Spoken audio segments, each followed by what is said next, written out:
വിവാഹിതയായ ഒരാള് ഈ ഭൂമിയിൽ ഏറ്റവും സ്നേഹിക്കേണ്ടത് സംശയലേശമന്യേ നിങ്ങളുടെ ജീവിത പങ്കാളിയെ ആയിരിക്കണം. കാരണം മറ്റൊരു ബന്ധത്തിലും കർത്താവ് പറഞ്ഞിട്ടില്ല ഇനി മുതൽ നിങ്ങൾ രണ്ടല്ല ഒന്നാണ്. മാതാപിതാക്കളും മക്കളും തമ്മിലുള്ള ബന്ധത്തിൽ ഇങ്ങനെ ഒരു ഫോർമുല ഇല്ല. കൂടപ്പറപ്പുകൾ തമ്മിലുള്ള ബന്ധത്തിൽ പോലും ഇല്ല ഇനി മുതൽ നിങ്ങൾ രണ്ടല്ല ഒന്നാണ്. ഇല്ല, അത് വിവാഹത്തിൽ മാത്രമുള്ളതാണ്. അപ്പൊ നമുക്ക് സംശയം വരും, എങ്ങനെയാണ് ഈ രണ്ടു പേർക്ക് ഒന്നാകാൻ പറ്റുന്നത്?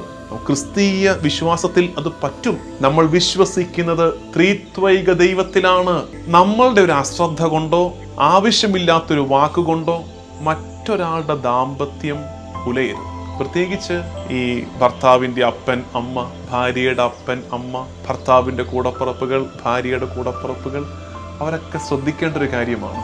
നമ്മളായിട്ട് ദൈവം യോജിപ്പിച്ചതിനെ വേർപെടുത്താൻ ഇടവരുത്തരുത്.